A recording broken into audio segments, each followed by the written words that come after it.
Jaya Radha Madhava Kunja Bihari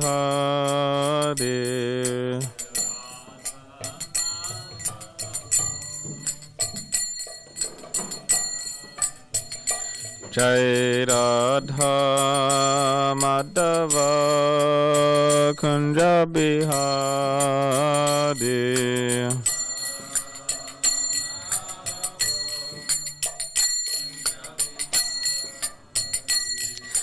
Gopi Jana Vallabha Girivaradari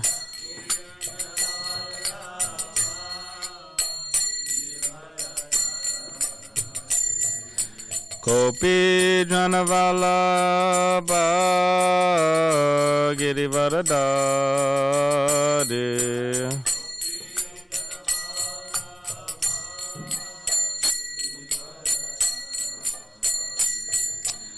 Yashoda Nandana Braja Jana Ranjana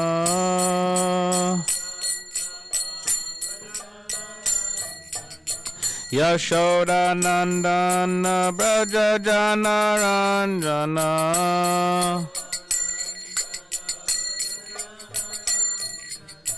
Yamuna Tira Vanachari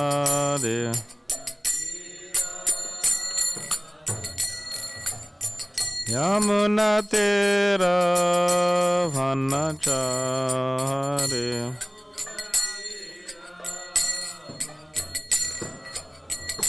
Jai Radha Madhava Kunja Bihari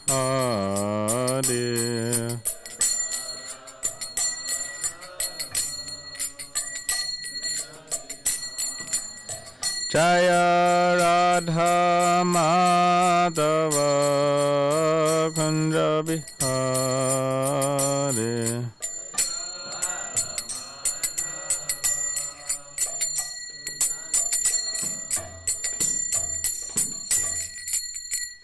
Jayam Vishnupad Padmahamsa Parivrajapacharya Ashtotra Shatashisha Madhusvan Grace Bhaktivedanta Swami Srila Prabhupada Ki Jai Grantaraj Srimad Bhagavatam Ki Jai. All glories to the Sambal devotees. All glories to the Sambal devotees. All glories to the Sambal devotees. All glories to Shri Guru and Shri Gauranga.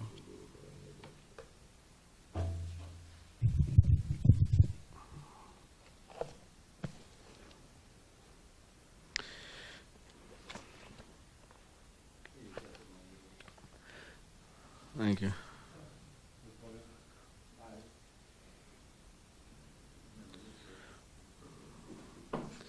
That is the wrong verse, that's true. Om Namo Bhagavate Vasudevaya. Om Namo Bhagavate Vasudevaya. Om Namo Bhagavate Vasudevaya. So, fourth canto, entitled Creation of the Fourth Order, Chapter 16, Praise of King Prithu by the Professional Reciters, and we're on text 5. So, what do you think we should do? I think we should chant this verse Okay. a couple times and then we read the translation. Okay. Alright. So this is text 4. Esha Dharma Britam Sheshto Lokam Dharme Nuvartayan Gupta Chadharma Setunam Shastab Tat Paripantinam Esha Dharma Britam Sheshto Lokam Dharme Nuvartayan Gupta Chadharma Setunam Shasta Tat Paripantinam Esha Dharma Pratam Sheshto Lokam Dharme Nivartayan Gupta Dharma Setunam Shasta tat paripantinam.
I like to chant.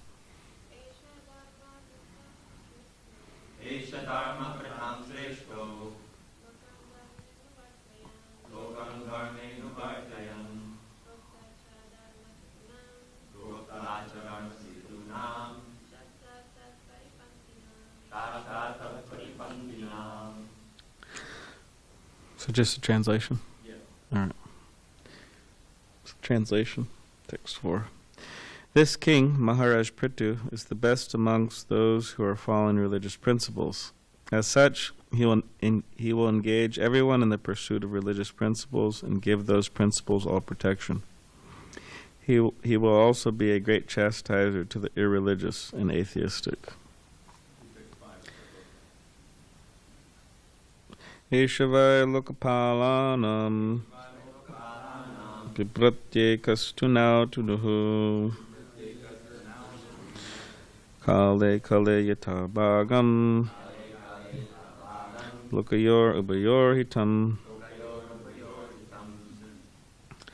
Eshaha, this king, Vai, certainly, Lokapalanam, of all the demigods, Bibhrati, bearish, Ekaha, alone, Tanau, in his body, Tanuhu, the bodies, Kale kale, in due course of time, Yata, according to, Bhagam, proper share, Loka yoho, of planetary systems, Ubayoho, both, Hitam, welfare.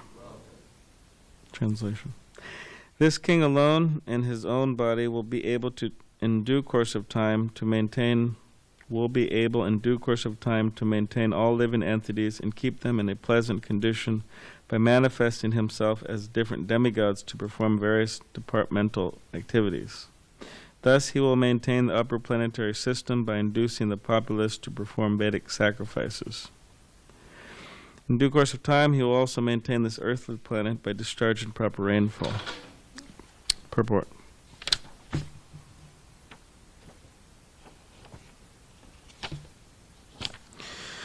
The demigods in charge of the various departmental activities that maintain this world are but assistants to the Supreme Personality of Godhead. When an incarnation of Godhead descends on this planet, demigods like the sun god, the moon god, or the king of heaven, Indra, all join him. Consequently, the incarnation of Godhead is able to act for the departmental demigods to keep the planetary systems in order. The protection of the earthly planet is dependent on proper rainfall, and as stated in Bhagavad Gita and other scriptures, sacrifices are performed to please those demigods who are in charge of rainfall. Annad bhavit bhutani parjanyad anasambhavaha yagyad bhavati parjanyo yagya karma samudbhavaha. All living bodies subsist on food grains which are produced from rains. Rains are produced by performance of yagya, sacrifice, and yaga is born of prescribed duties. Bhagavad Gita, 3rd chapter, text 14. Thus, the proper execution of yaga sacrifice is required. As indicated herein, King Prithu alone would induce all the citizens to engage in such sacrificial activities so that there would not be scarcity or distress.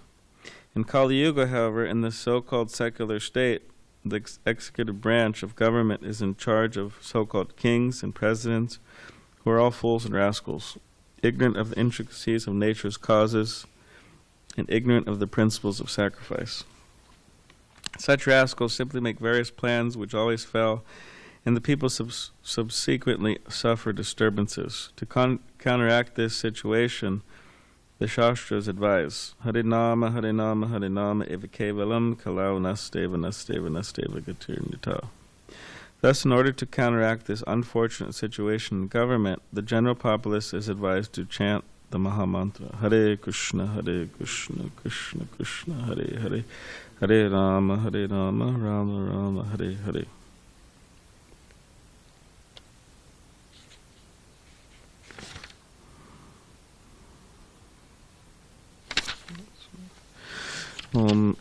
Iganativandasya Karanchana Shlakaya Chakshulan Militamena Tasmai Shri Gurave Namaha Kam Karidavachalam Pangam Nangate Grim Yakripadamaham Vande Shri Gurun Diditadanam Vancha Kapulubishta Kripasunabhevacha Patitanam Pavanebhyo Vaishnavebhyo Namo Namaha Shri Krishna Chaitanya Prabhu Nityananda Shri Advaita Gadadhar Shivasari Gaura Bhaktivinoda Hare Krishna Krishna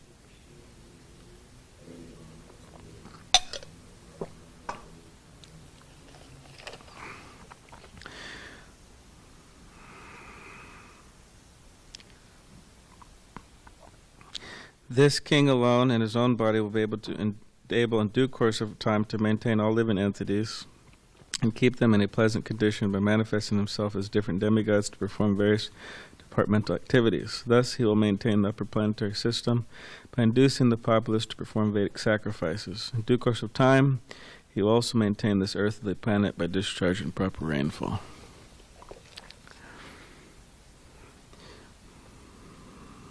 So some of you are hearing me speak quite regularly on a weekly basis. So that might, at some point in the future, discontinue for different reasons. People move away, whether I move or some of you move, or somebody leaves their body or something.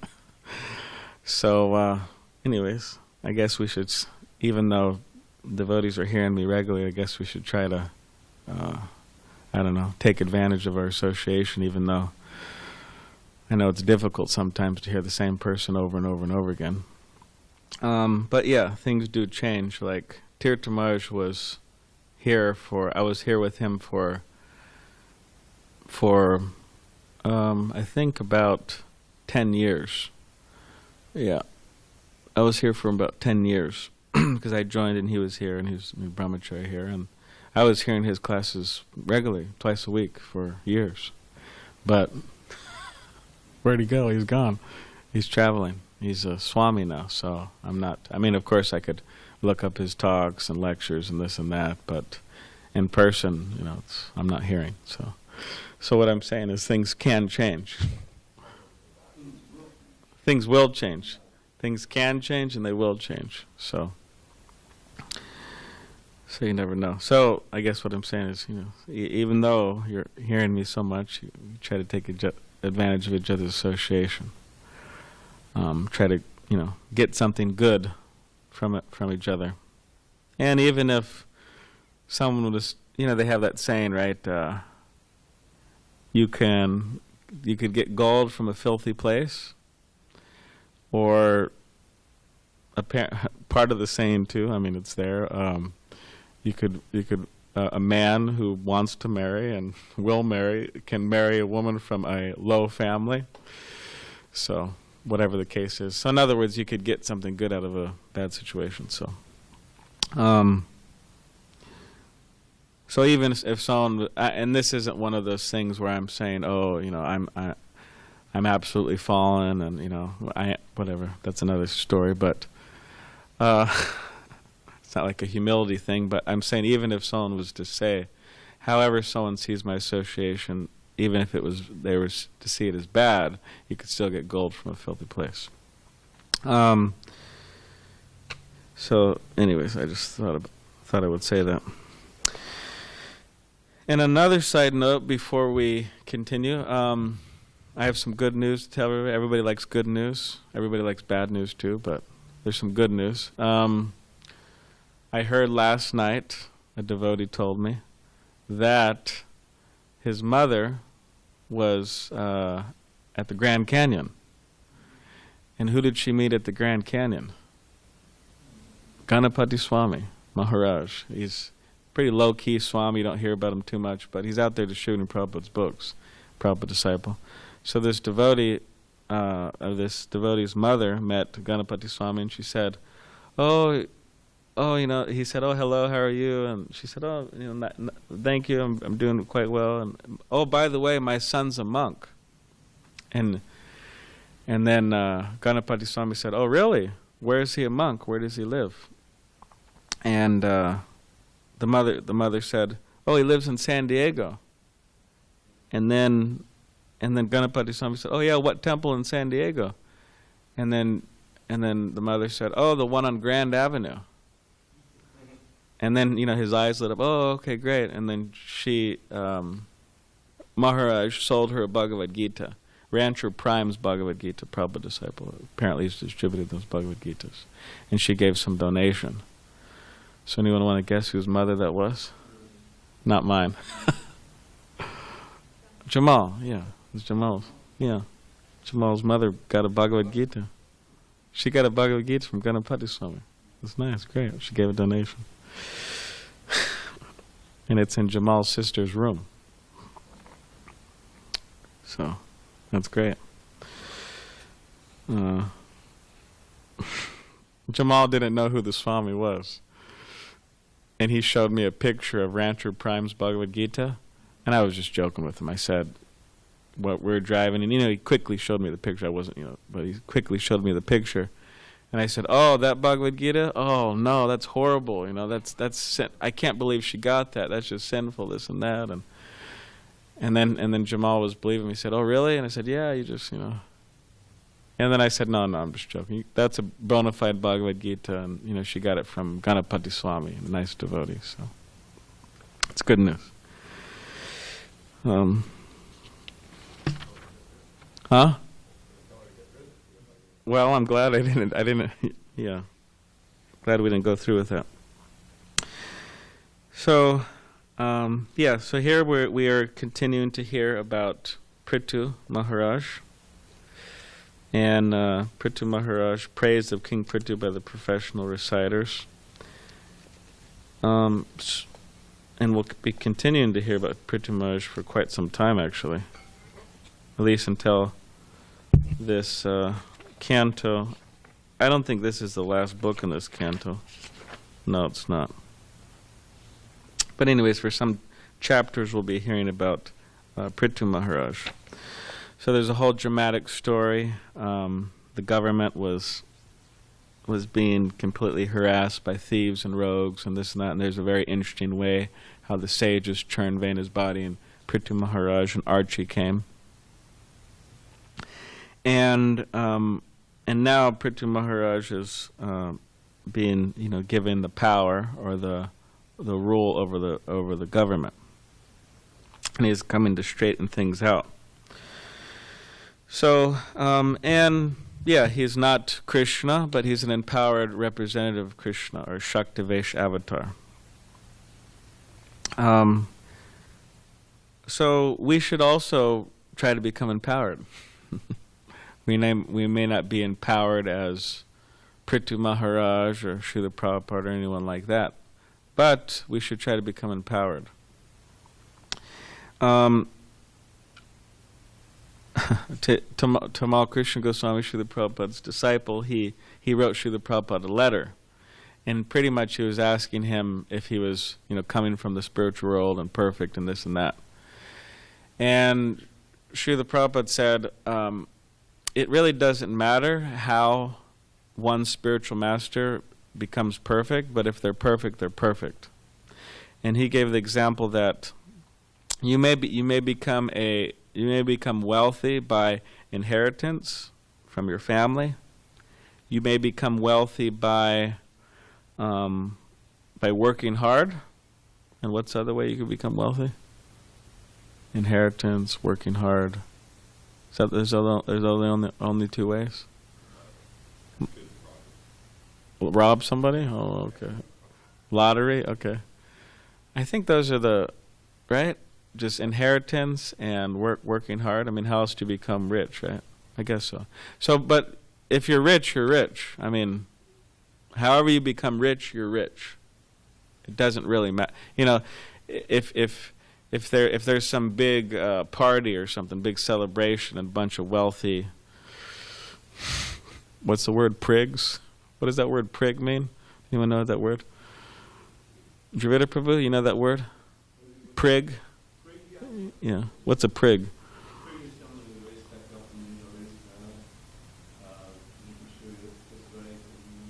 Okay, puffed up person.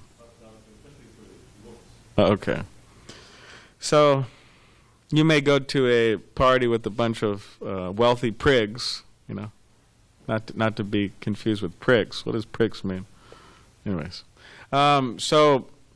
but you know, if you go into the party and you know you're clearly rich. I mean, you're wearing a fancy watch. You're wearing that cost thousands of $10,000, $20,000 or whatever, maybe more. I'm not sure how much. Okay. You want to grab the mic, somebody? You want to pass on the mic? This is a very important definition. Prig, you got to let them know. Okay, a prig is a person who displays or demands of others pointlessly precise conformity, fussiness about trivialities, or exaggerated propriety, especially in a self-righteous or irritating manner. Okay. So, yeah, you walk into the party and you have your expensive watch and shoes, and your wife has the most expensive bag you could get in the world, right? With the most expensive dog in her purse, little dogs they carry. So, somebody, they look and they go, oh, well, how did he get rich? How did they get rich? I mean, someone may say that, but when it comes down to it, they're rich, they're in the party, they're rich. I mean, when it really comes down to it, what does it really matter? So anyways, I know this is kind of an interesting way to, at least as far as I could concern, how to look at it. But this is what Srila Prabhupada said. He said that no matter how you're rich, you're rich. So he said no matter how a devotee is perfect, they're perfect. So you could become perfect by sadhana, by spiritual practice, sadhana siddha. You could become perfect by nitya siddha. So sadhana siddha, you could say by your hard work and Krishna's mercy. You could become perfect by nitya siddha, means you're always perfect, you're always rich. And you could become perfect by kripa siddha, or by mercy. Siddha is perfect, and yeah. So I guess in this, and in relation to being rich, you could be born rich, like the nitya siddha, coming down from the spiritual world. You could sadhana siddha, by your hard work, become rich, and kripa siddha, somebody could give you it, right? So hard work, you're born with it, or people give it to you. So Srila Prabhupada said, it doesn't really matter. They're all the same. And then, but he did say, but as far as I'm concerned, Prabhupada did, interesting enough, he mentioned that some astrologer said in his last life he was a doctor and he committed no sins or something like that. In other occasions, Srila Prabhupada said, I never forgot Krishna, even for a moment. And he would say, he also told devotees up front, coming from the spiritual world, things like that. And so he would give all these indications of his position. So now, most people, 99.9% of the people cannot claim, oh, I'm a Nityasiddha, I never forgot Krishna. I mean, most people, they're forgetting Krishna on a daily basis. They have a hard time remembering Krishna at all. I mean, sometimes devotees even have a hard time remembering Krishna, right? So we may not be able to say, okay, I'm Nityasiddha, I'm coming from the spiritual world. I'm not going to say that, and I don't think anybody here is going to say that either. So we're not empowered like that. We just have to face the facts. But we can become, we have two other options. We're going to become empowered or perfect by sadhana, by our spiritual practice, or by kripa siddha, become merciful, perfect by just complete absolute mercy. Of course, these could kind of coincide or combined. So, but the point is, we should want to become empowered. And why is that? Because any good person, any good-hearted person, they want to try to help the situation. So Prithu Maharaj, here he wanted to help. He wanted to help the situation. He wanted to help the society. So similarly, we should also want to help. And for that, we need to become empowered. Or else, how can we help anybody? We can't even help ourselves. And they say that, how can a drowning person help anybody else? Or how can someone, if somebody's in quicksand, it's kind of an interesting phenomenon on quicksand. But if someone's in quicksand and then they're being swallowed by the quicksand, and you go up, and if you don't have the power, if you don't have the strength to pull that person up, you're going to be, and he's holding on to you, or she's holding on to you, and you're going to go in the quicksand, and you're going to sink as well. So in order to preach, in order to teach, in order to spread Krishna consciousness, we have to be strong. Or else we just get washed up by the people or by the situations we're encountering and trying to, like now Comic-Con's going on. We had one bhakta here, and I don't know if he went up to distribute books up in L.A. L.A. they have, what is it called, Anima or something? Anime, yeah. It's a similar thing to Comic-Con. Although Comic-Con's, I mean, I'm not bragging because it's just a foolish way to waste your time celebration down there. But I think Comic-Con's the biggest in the world. International, biggest in the world. People fly in all over. So it's good to distribute books, do Harinam, which we're going to have tonight, Harinam.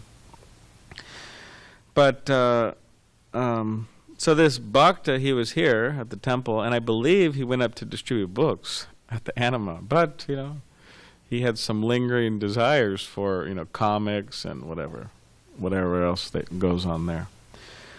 So yeah, he kind of got swept up, and before he knew it, he became one of the guys carrying the little tote bag they carry with all the comics in them, because they all have bags, so they're collecting stuff and buying stuff down there. And his name was Ignacio, curly-haired Hispanic guy. He was a nice guy, but anyways, God bless him, wherever he is. So he didn't have the strength to go to anime. He just did not have the strength. He was addicted, and he fell down. So, but if one does have the strength, then yeah, go to anime, go to Comic-Con, go here, go there. If one has the strength, so one has to be honest, and not what is it called? Unrealistic. We have to be, realistic about a better situation. So yeah, one has to become strong. So the question is, okay, well, how does one become strong? By doing plenty of push-ups and jumping jacks, by running around the block of or around the temple. I mean, I guess you could become stronger circumambulating the temple, right? spiritually strong. How does one become strong? By eating cannibalized burritos or what? Yeah, it helps. Yeah, yeah, that's prasadam, right? Make you become strong, spiritually strong. He's saying sleep helps you sleep. That's what Zach's saying. They asked Jayapataka Goswami. They said, Maharaj, you like Mexican food? He said, yeah, I like Mexican food. He said it's good for sleeping. Anyways, whatever.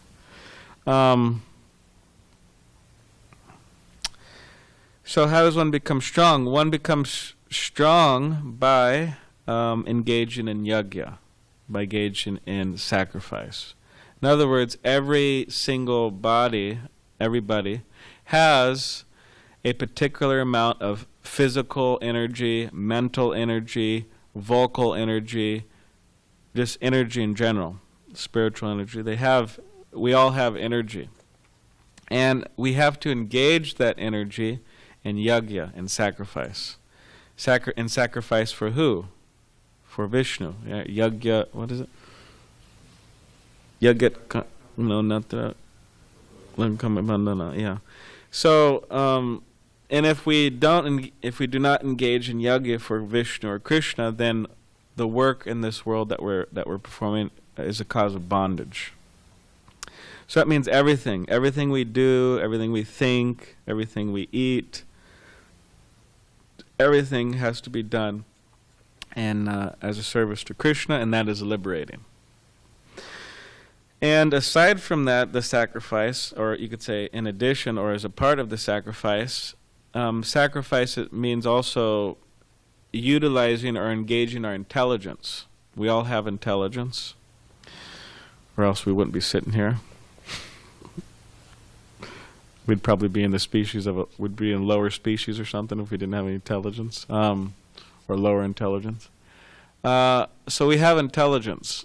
So we have to engage that intelligence in what?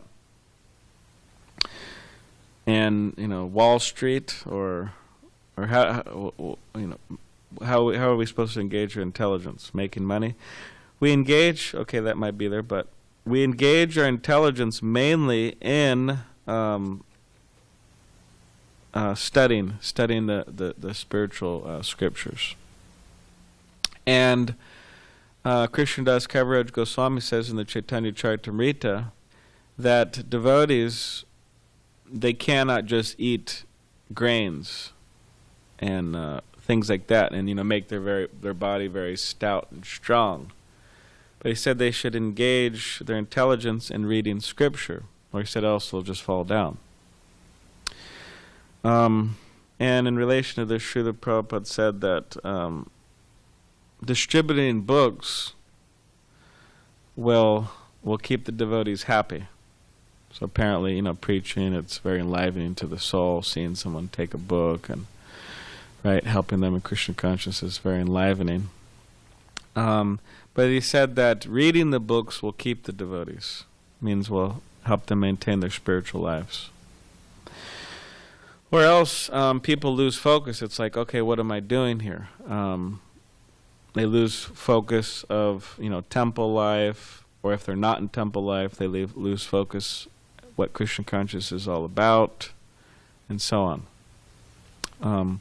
Because after all, our whole life and how it's supposed to be led and so on is completely chalked out in the pages of the Bhagavatam. And if we do not read the Bhagavatam and other such literatures, then yeah, we'll definitely lose track about what we're supposed to be doing and how we're supposed to be leading our lives.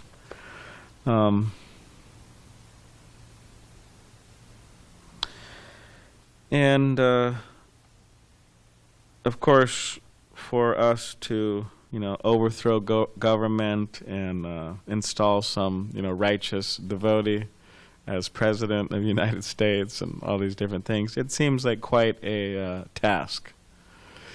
Srila Prabhupada didn't have faith in politicians in general, whoever they are, if they were non-devotees. And the reason being is because, as Srila Prabhupada says, he calls them fools and rascals. So, in other words, they're on the mental platform, And because they're on the mental platform, you can't really trust them, ultimately.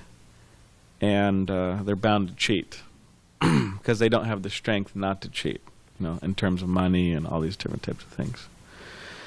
So yeah, what are we supposed to do? Again, we can't overthrow government and install some righteous king, so what are we supposed to do? So Prabhupada gives a very simple and sublime formula. He says, chant Hare Krishna.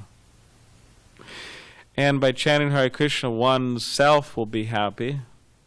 And aside from oneself being happy, by distributing the holy names, people have the chance to become happy. And aside from everybody become happy, is that chanting Hare Krishna actually gives one intelligence and so many other things. So why is that important? Because without intelligence, or with one's destroyed material contaminated intelligence, how is a person ever supposed to do anything good with their life? They can't, because they're fools. It doesn't, they can't see beyond the materialism. So by chanting Hare Krishna, one gets the intelligence to make the right decisions, and this is actually extremely important and extremely valuable. It is the most valuable thing, actually, to strengthen one's intelligence to do the right thing. Because after all, going back to Godhead just means doing the right thing. Doesn't mean anything else besides that. I mean, it's very simple to go back to Godhead. Just follow the directions of the spiritual master. But why don't people follow the directions of the spiritual master? Well, because they don't have the strength to do the right thing. They're weak. So by chanting Hare Krishna, surrendering to Krishna in the form of his holy name, one gets the intelligence to do the right thing. And that means, guaranteed, they'll go back to the spiritual world. Of course, by Krishna's mercy. So this is what we want to do. We want, just as Prithu Maharaj was empowered and he was doing his service and helping people, we want to be empowered and we want to do our service. We want to help people. But again, we have to be strong. And through comes by surrendering to Krishna, we get the intelligence, strengthened intelligence.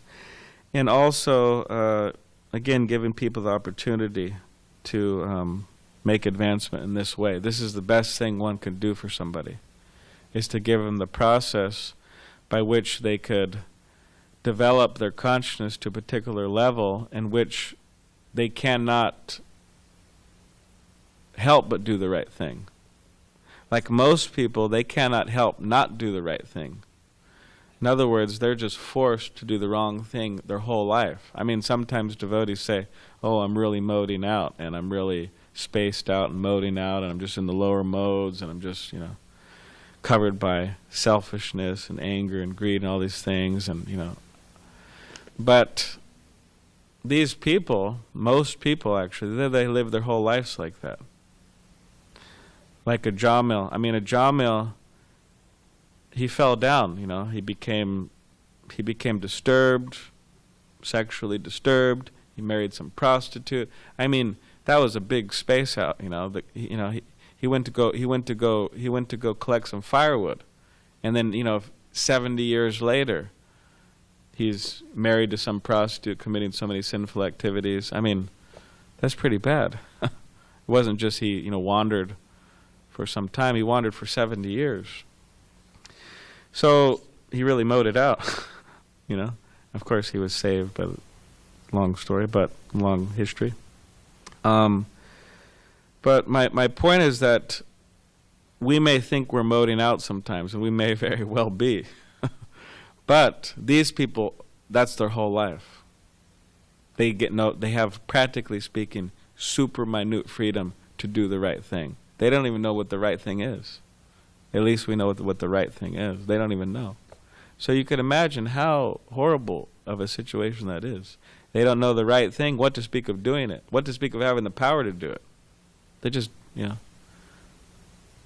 they go to McDonald's. I mean, that's horrible. That's like beyond horrible. They go, to the liquor store and buy some vodka and tequila on a regular basis. I mean, that's just horrible. A pack of cigarettes, horrible. On and on and on and on and on. I mean, what they think, what they say, what they listen to, it's just terrible. Absolutely terrible. But they don't have the power to do the right thing. And they don't even know what the right thing is. Right? So how is there ever supposed to be any happiness for such people? Right? That verse in the Bhagavad Gita, Nasidhim, what is it? Param Gatim. They don't get Yashastram. Yeah. Come on, Connor. Yeah, so no happiness, no goal of life, no supreme goal of life. Na sukam, na param gatim. What else?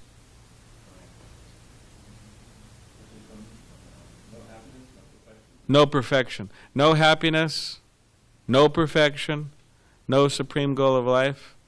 Nothing. They get nothing. Zero, zilch, nada, nothing. So it's a very terrible situation people are in. So Srila Prabhupada understood that perfectly. He completely understood that perfectly. And he wanted his disciples and his grand-disciples and his great-great-grand and on and on and on to try to understand that and try to do something about it. If anything, just be a good example of a devotee. I mean, that's the best preaching, actually. Best preaching is being a good devotee. Why? Because when people meet you, they'll be very inspired. Oh man, he seems pretty happy, or she seems pretty happy. I should surrender to Krishna too. So yeah, we should try to understand, and we should try to somehow or other do something to help the situation, and be grateful that we're not completely out of it. We know what's right, and we try. So, all right. So does anyone have any questions or comments?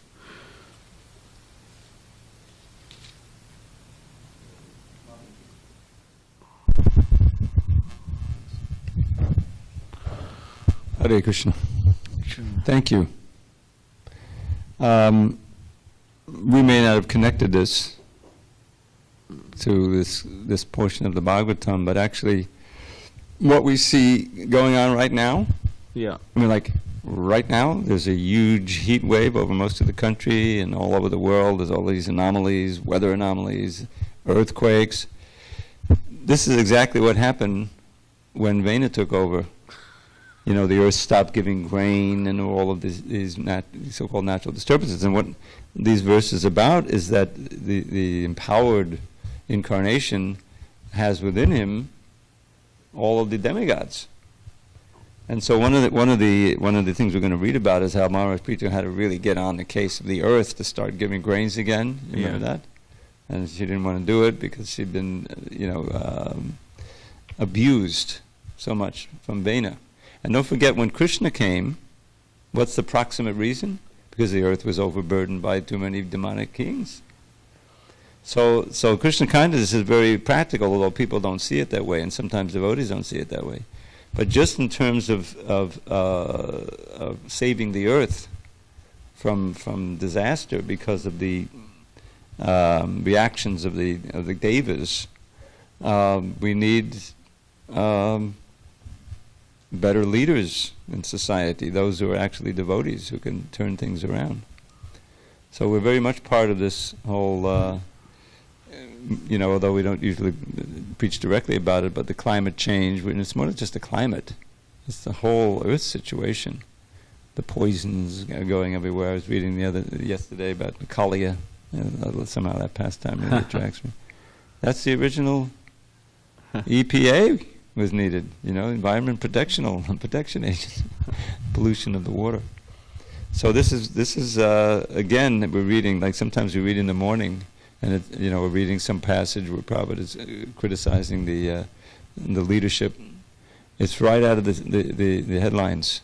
It's very, very pertinent what we're doing, not only to our own lives but to the whole world's life. Try to save the earth.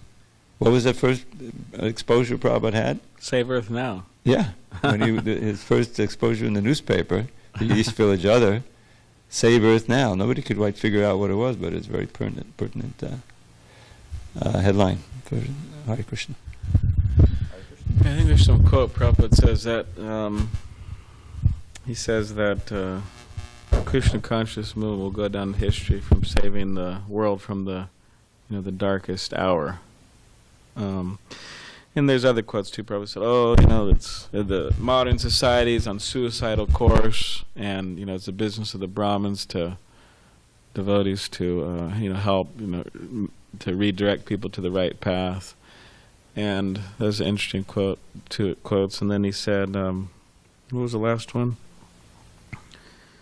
Oh yeah. Oh, if they knew what I was, up to or what I was doing, they'd put me behind bars. That's what he said. And yeah, practically, I mean, what to speak of when Prabhupada went to Russia, 5 days. If they knew what he was doing. I mean, he initiated that disciple, gave him a Bhagavad Gita, and then from there, went all over the country. I mean, it was big, changed the world. So, you have a question or a comment? Yeah, thank you, Balaram. I feel like I'm getting not gold from a filthy place, but gold from a gold shop. Oh yeah? Yeah. It's nice hearing you. I just had a question regarding you were speaking a lot about being strong and helping others. Maybe I shouldn't speak about that because I'm not so strong. Anyway. So, that's kind of what exactly the question is. Sometimes as devotees, we try to be humble and say, I'm not so strong. And that actually can kind of prevent us from actually helping others, right? So it seems to be that there's this dilemma often between being strong or maybe thinking oneself to be too strong to help others or not being strong enough and you don't help anybody.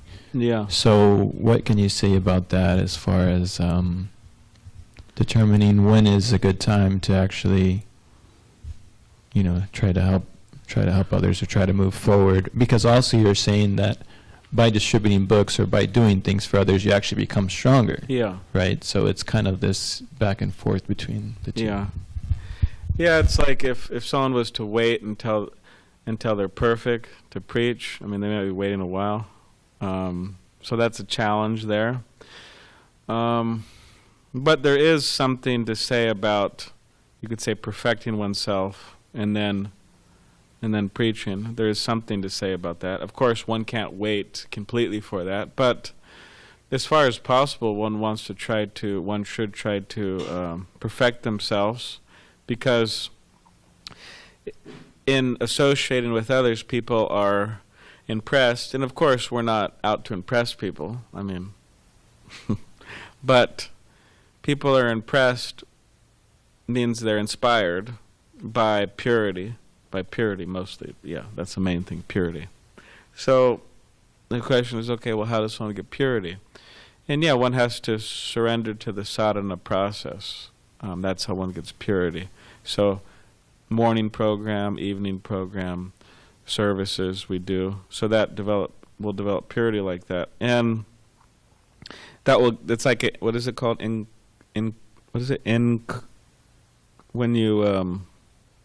you're going into a place that has a lot of disease, you want to take inculcation. What is it? Inoculation. Yeah, it's like an inoculation. You're going into a contaminated atmosphere. But if you have a strong morning program, then you go there, you won't be affected, or you won't be affected as much. So yeah, one shouldn't wait to be perfect to preach, but yeah, one should surrender to this sadhana process, by which one will develop purity and be more effective. But yeah, they help each other. I mean, if one tries to spread Krishna consciousness on any level, that will inspire them in their chanting and their sadhana. They'll get more reciprocation from Krishna. Krishna will be very pleased. Oh, this person's trying to tell people about me, and then there's some reciprocation. And then with that, nice chanting and hearing, you get more energy, and then you go out and you try to spread some more Krishna consciousness, and then and then you get more reciprocation, then you get more, and then you go back and forth like that. So they go together. So they work hand in hand. Yes, they go together. Yeah. All right. Good on Srimad Bhagavatam ki jai.